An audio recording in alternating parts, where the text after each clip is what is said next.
Hello friends, welcome back KBS channel நண்பர்களே. இன்றைக்கி நம்ம சேனலில் என்ன பார்க்க போகிறோன்னா, ஒரு முக்கியமான ஜோதிட தாள்களை தான் இந்த வீடியோவில் பார்க்க போகிறோம். பார்க்குறதுக்கு முன்னாடி என்ன ஜோதிட தாள்கள் அப்படிங்கிறத சொல்லிடுறேன். என்ன ஜோதிட தாள்கள் பார்க்க போகிறோம் அப்படிங்கிறத இன்ட்ரோவில் தெரிஞ்சுக்குங்க. 2026 4வது மாதமான ஏப்ரல் மாதமானது நடந்துட்டுருக்கு. இந்த ஏப்ரல் மாதத்தில் ஒரு பயங்கரமான சிறப்பான கிரக மாற்றங்கள் இருக்குது. ஸோ ஏப்ரல் 9ஆம் தேதிக்கு பிறகு கிரகங்களுடைய மாற்றங்கள் வலுவாக இருக்குது. அதனால் ஒவ்வொரு ராசிக்காரங்களுக்கும் இனி வாழ்க்கையில் பெரிய பெரிய சம்பவம் நடக்க போகுது. அப்படி நடக்கக்கூடிய சம்பவம் இனி யாராலையும் தடுக்க முடியாது. கண்டிப்பாக நடக்கக்கூடிய விஷயங்கள் நடந்தே தீரும். ஸோ அந்த வகையில் என்ன நடக்கும் அப்படிங்கிறத ஒவ்வொரு ராசிக்காரங்களும் தெரிஞ்சு பயன்பெறணும். அதில் மீனம் ராசியில் பிறந்த நேயர்களுக்கு இந்த வீடியோவில் என்ன நடக்கும் அப்படிங்கிறத சொல்ல போகிறேன். மீனம் ராசியில் பிறந்த நேயர்கள் இந்த ஒரு வீடியோவை ஸ்கிப் பண்ணாமல் பாருங்கள். உங்கள் ராசிக்கு பலன்கள் என்ன கிடைக்கும் அப்படிங்கிறத தெரிஞ்சு அந்த பலன்களுக்கேற்ப நடந்து பலன் பெறுங்க. ஆக்சுவலி உங்கள் ராசிக்கு சம்பவம்னு சொன்னல, அது அதிர்ஷ்டமா ஆபத்தா அப்படிங்கிறத எல்லாமே கிளியராக இந்த வீடியோவில் சொல்ல போகிறேன். அதிர்ஷ்டமா ஆபத்தா என்னங்கிறத கிளியராக இந்த வீடியோவில் உங்கள் ராசிக்கு நீங்கள் தெரிஞ்சுக்குங்க. தெரிஞ்சு அதற்கேற்ப நடந்து பயன் பெறுங்க. பொதுவாக பார்த்தீங்கன்னு வச்சுக்கோங்களேன், இன்னொரு முக்கியமான விஷயம், கிரகங்களால் சில டைம் நடக்கும்போது அதில் அதிர்ஷ்டம் நடக்கிறதுக்கு நம்மளை மீறி ஒரு சக்தி நமக்கு தேவை. அந்த சக்தியை பெறுவதற்கு அதிர்ஷ்டகரமாக சில பரிகாரங்கள் நாம் செய்ய வேண்டும். ஸோ அதிர்ஷ்டத்துக்காக சில பரிகாரம் செய்யணும்னு சொல்லப்பட்டிருக்கல, அந்த பரிகாரம் என்ன அப்படிங்கிறதையும் சொல்ல போகிறேன். ஸோ இந்த வீடியோ மீன ராசிக்காரங்களுக்கான வீடியோ. ஸோ மீன ராசிக்காரங்க இந்த ஒரு வீடியோவை ஸ்கிப் பண்ணாமல் பாருங்கள்.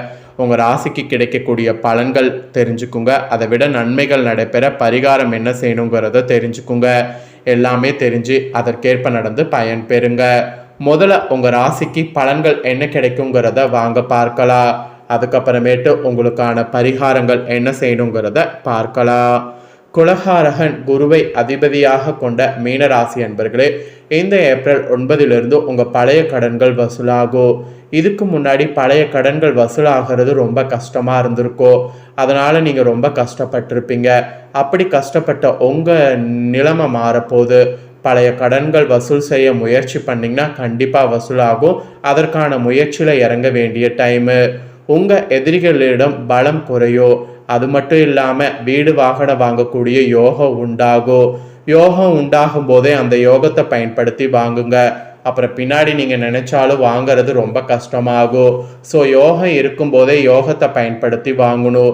இப்போ வீடு வாகனம் வாங்குறதுக்கு யோகம் இருக்குது. இந்த டைம் கண்டிப்பாக வீடு வாகனம் வாங்கிருங்க. அப்புறம் தர்ம காரியங்களில் ஈடுபடுங்க.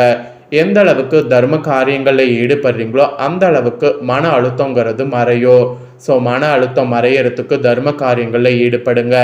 உங்களுக்கு பிடிச்ச காரியங்களில் கூட ஈடுபடுங்க. தர்ம காரியங்களில் ஈடுபடணுங்கிறது கூட உங்களுக்கு ஈடுபாடு இல்லைன்னா உங்களுக்கு எது பிடிச்சிருக்கோ அதை ஈடுபடுங்க. அதனால் மன அழுத்தம் குறையும். அதோடு சிந்தனையில் தெளிவு உண்டாகும். யோகா, தியானம் இந்த மாதிரி புது புது விஷயங்கள் செய்தீங்கன்னா சிந்தனையில் ஒரு வகையான தெளிவு உண்டாகும். அதோடு சகோதர சகோதரிகள் மற்றும் நண்பர்கள் மூலமாக நன்மை அடைவீங்க. அதுக்கான எல்லா வாய்ப்புமே இப்போ இருக்குது. ஸோ சகோதர சகோதரிகள் நண்பர்கள் உங்களுக்கு எது வேணாலும் சொல்கிறத கேட்டு நடங்க. அதனால் உங்களுக்கு நன்மைகள் அடைவீங்க. அப்புறம் குடும்ப ரீதியாக பார்க்கும்போது மகிழ்ச்சியானது தாராளமாக பொங்கும். சரளமான பணவரவு உங்களுடைய லைஃப்பில் இப்போ ஏற்படுவதே மகிழ்ச்சி பொங்குறதுக்கு காரணம். சந்தோஷமும் அடைவீங்க. நம்பிக்கையோடு உங்கள் பணிகளில் இனி குடும்பத்தில் ஈடுபடுங்க. அதுவும் நண்பர்களுக்கும் உற்றார் உறவினர்களுக்கும் தேவையான உதவிகள் செய்தீங்கன்னா மனநிறைவுங்கிறது அடைய முடியும். குடும்பத்தில் ஒரு பக்கம் திருமணம் போன்ற சுப நிகழ்ச்சிகள் நடக்கும். மழலை செல்வம் இல்லாதவர்களுக்கு அந்த பாக்கியம் இப்போ கிடைக்கும். அந்த பாக்கியம் கிடைக்கும்போது அந்த பாக்கியத்தை நல்லா யூஸ் பண்ணுங்க. புதிய முதலீடுகள்லாம் தைரியத்தோடு ஈடுபடுங்க. அதில் உங்களுடைய முழு திறமையை வெளிப்படுத்தினீங்கன்னா வெற்றி பெறுவது ஈஸியாக இருக்கும். ஸோ முழு திறமையை வெளிப்படுத்தி வெற்றி பெறுவதற்கு நிறைய முயற்சி பண்ணுங்க.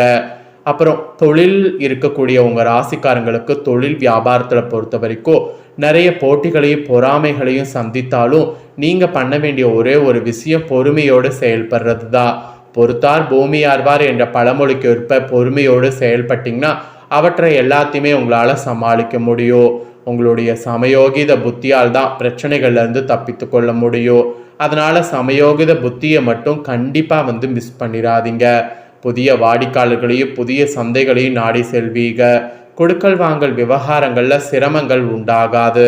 அதனால் கொடுக்கல் வாங்கல் விவகாரங்கள் தாராளமாக வைத்து கொள்ளலாம். ஸோ தொழில் வியாபாரத்தை பொறுத்த வரைக்கும் போட்டிகளையும் பொறாமைகளையும் சமாளிக்க பொறுமையோடு இருக்கணும். அதுதான் உங்களுக்கு மெயினாக வேணுங்கிற மாதிரி குறிப்பிடப்படுது. நெக்ஸ்ட்டு நீங்கள் உத்தியோகத்தில் இருப்பவர்களாக இருந்தீங்கன்னா உங்களுக்கு என்ன பலன்கிறத சொல்கிறேன். உத்தியோகத்தில் என்ன பலன்கிறத தெரிஞ்சுக்குங்க. உத்தியோகத்தை பொறுத்த வரைக்கும் உங்களுக்கு கிடைக்காத பதவி உயர்வு தேடி வரும். வருமானம் எல்லாத்துக்கும் மேலே சீராக இருக்கும். விரும்பிய இடமாற்றங்களும் கிடைக்கும், விரும்பாத இடமாற்றங்களும் கிடைக்கும். அதை நல்லா அக்செப்ட் பண்ணிக்கோங்க. அதோடு பார்த்தீங்கன்னு வச்சுக்கோங்களேன், மேல் அதிகாரிகளுடைய அன்பு ஆதரவு கிடைக்கும். அவர்களிடம் மரியாதைக்குரிய தொலைவில் இருந்து பழகுவது நல்லது. சக ஊழியர்களோடு நல்ல நட்பு தொடர்வதால் உங்களுடைய வேலைகள் குறித்த காலத்திற்குள் நிறைவேறிவிடும்.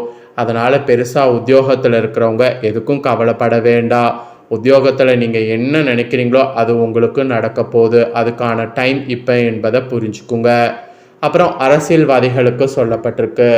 அரசியல்வாதிகள் உங்கள் சார்ந்துள்ள கட்சியின் தொண்டர்களுக்கு நெருங்கியவர்களுக்கு மிகப்பெரிய உதவிகள் இப்போ செய்யுங்க. நீங்கள் செய்யக்கூடிய உதவிகளால் பாராட்டுக்கள் பெறுவது இருக்குது. உங்களுடைய கௌரவமும் உயரும். சமுதாயத்தில் உங்களுக்குன்னு அந்தஸ்து உண்டாகும். உங்கள் முயற்சிகள்லாம் உங்களை வெற்றி பாதைக்கு அழைத்து செல்லும். அதனால் அரசியல்வாதிகள் ரொம்ப துணிச்சலோடு செயல்படணும். இப்போ வேற எலெக்ஷன் டைம் வேறு. பாராட்டுக்களை பெறுவதற்கு நீங்கள் நிறைய ஹார்ட் ஒர்க் போட்டாகணும். அதுக்கு ஹார்ட் ஒர்க் போகிறத விட ஸ்மார்ட் ஒர்க் பண்ணுங்கள். உங்கள் கட்சியில் இருக்கக்கூடிய தொண்டர்களுக்கு நெருங்கியவர்களுக்கு மிகப்பெரிய உதவிகளை செய்யுங்க. அதுவே உங்களுக்கான கௌரவத்தை பெற்றுத்தரும். உங்களுக்கு ரிசல்ட்டும் நல்ல முறையில் இருக்கும். ஸோ அரசியலில் இருக்கிறவங்க இந்த மாதிரி ஒரு துணிச்சலோடு தன்னம்பிக்கையோடு செயல்படணும் என்பது குறிப்பிடப்பட்டிருக்கு. நெக்ஸ்ட்டு கலைத்துறையில் இருக்கக்கூடிய உங்கள் ராசிக்கு என்ன சொல்லப்பட்டிருக்குங்கிறத பார்க்கலாம். கலைத்துறையில் இருக்கிறவங்களுக்கு படிப்படியான வளர்ச்சியை இந்த டைம் காண்பீங்க. வருமானம் நன்றாக இருப்பதால் ரசிகர்களுக்கு செலவு செய்வது இருக்குது. அதோடு சக கலைஞர்களால் நன்மை அடைவீங்க. மெயினாக புதிய வாகனங்கள் வாங்கக்கூடிய வாய்ப்பு கிடைக்கும். காரோ பைக்கோ உங்களுக்கு என்ன வாங்கணும்னு நினைக்கிறீங்களோ அதை வாங்குங்க. இப்போ அதற்கான வாய்ப்பு அதிகமாக இருக்குது. வாய்ப்பை பயன்படுத்தினீங்கன்னா கண்டிப்பாக உங்களுக்குன்னு ஒரு இடத்த பிடிக்க முடியும். அதுக்கப்புறம் பெண்மணிகளுக்கு சொல்லப்பட்டிருக்கு. பெண்மணிகள் பொறுத்த வரைக்கும் குடும்பத்தில் அமைதியானது நிலவும். வெளியூர் மற்றும் வெளிநாட்டிலிருந்து இன்பகரமான செய்திகள் வந்து சேரும். அதோடு கணவரிடம் அனுசரித்து நடந்து கொள்ளும். அது மட்டும் இல்லாமல் கணவரோடு உறவினர்களோடு வீண் வாக்குவாதங்களில் ஈடுபட வேண்டாம். மீறி ஈடுபட்டிங்கன்னா அது உங்களுக்கு பெரிய ஆபத்தில் போய் முடியும். அதனால் வீண் வாக்குவாதங்களில் ஈடுபட வேண்டாம். அப்புறம் ஃபைனலாக மாணவ மாணவிகளுக்கு சொல்லப்பட்டிருக்கு. மாணவ மாணவிகள் படிப்பில் வெற்றி வாகை சூடுவீங்க. மேலும் உங்கள் ஞாபக சக்தியும் அறிவாற்றலும் பெருகும். அதே நேரம் விளையாடக்கூடிய நேரங்களில் கவனமாக இருக்கணும். பெற்றோர்களுடைய ஆதரவோடு உங்களுடைய எதிர்கால கல்வி திட்டங்களை செவ்வென நிறைவேற்றி கொள்ள வாய்ப்பு இருக்குது. அதனால் அந்த வாய்ப்பை பயன்படுத்தி இப்போ அதற்கான முயற்சியில் இறங்குங்க. ஸோ உங்களுக்கான பலன்கள் கிரகங்களால் இதெல்லாம் தான் கிடைக்கும் என்பது குறிப்பிடப்பட்டிருக்கு. ஸோ குறிப்பிடப்பட்டதை தெளிவாக உங்களுக்கு சொல்லிவிட்டு சொன்னதை தெரிஞ்சிருப்பீங்க. தெரிஞ்சதுக்கேற்ப நடந்து பயன் பெறுங்க. இப்போ உங்கள் ராசிகளுக்கு நன்மைகளை பெற நீங்கள் கடைபிடிக்க வேண்டிய பரிகாரங்கள் இருக்குது. அது என்ன பரிகாரம் அப்படிங்கிறத உங்களுக்கு சொல்லித்தர வாங்க பார்ப்பீங்க. நம்ம எல்லாருக்குமே வாழ்வில் நன்மைகள் அதிகரித்து தீமைகள் முற்றிலும் நீங்கவே விரும்புவோம். அதுக்காக பண்டைய ஜோதிட சாஸ்திர அறிஞர்கள் மற்றும் ஞானிகள் நம்ம வாழ்வில் நற்பலன்கள் அதிகம் ஏற்பட சில பரிகாரங்கள் வழிபாட்டு முறைகளை கூறியிருக்கிறாங்க. அவை என்ன என்பதை தெரிஞ்சு அதை நாம் செய்தாவே பலன் நமக்கு கிடைக்கும். ஸோ மீன ராசிக்காரங்களுக்கு நீங்கள் நன்மைகள் பலன்கள் அதிகம் ஏற்படுவதற்கு ஜீவ சமாதி அடைந்த ஏதேனும் சித்தர்கள் கோவிலுக்கு பௌர்ணமி தினங்களில் இனி சென்று வழிபட்டு வரணும். அதை செய்கிறதுனால உங்கள் ராசிக்காரங்க வாழ்வில் பல நல்ல மாற்றங்கள் ஏற்படும். அதனால் இந்த ஒரு பரிகாரத்தை மட்டும் மறக்காமல் மீன ராசிக்காரங்க செய்திடுங்க. இந்த பரிகாரம் செய்யும் போது நம்பிக்கையோடு செய்யுங்க. அப்போ தான் உங்களுக்கான பலன் கிடைக்கும். ஸோ சீவ சமாதி இருக்கக்கூடிய எந்த ஒரு கோவிலாக இருந்தாலும் போய் அங்கே வழிபாடு செய்யுங்க. ஸோ இந்த வீடியோவை இப்போ நீங்கள் பார்த்து முடிச்சுட்டு இது உடனே லைக் பண்ணி உங்கள் ஃப்ரெண்ட்ஸ் ஃபேமிலிக்கு ஷேர் பண்ணுங்கள். உங்கள் ஃப்ரெண்ட்ஸ் ஃபேமிலியில் இருக்கிறவங்களும் வீடியோ பார்க்கட்டும். அவங்களும் வந்து மீன ராசிக்காரங்களாக இருந்தாங்கன்னா இந்த தாள்களை தெரிஞ்சு இதற்கேற்ப நடந்து பலன் பெறட்டும். இதே போல் புதிய அப்டேட்டான நிறைய வீடியோ நம்ம சேனலில் போடப்படும். அதை எல்லாமே உடனுக்குடனே தெரிந்து கொள்ள மறக்காமல் நம்ம சேனலை சப்ஸ்கிரைப் பண்ணுங்கள். கூட பெல் பண்ண ப்ரெஸ் பண்ணுங்கள். ஃபஸ்ட் டைம் பார்க்குறவங்க சப்ஸ்கிரைப் பண்ணி பெல் பண்ண ப்ரெஸ் பண்ணிட்டீங்கன்னா இனி நான் போகிற மற்ற அப்டேட்டான எல்லா வீடியோஸும் உடனுக்குடனே தெரிந்து கொள்ளலாம். ஸோ மறக்காமல் பண்ணுங்கள். நெக்ஸ்ட் இதே போல் சுவாரஸ்யமாக வேறொரு வீடியோவில் சந்திக்கிறேன். நன்றி, வணக்கம்.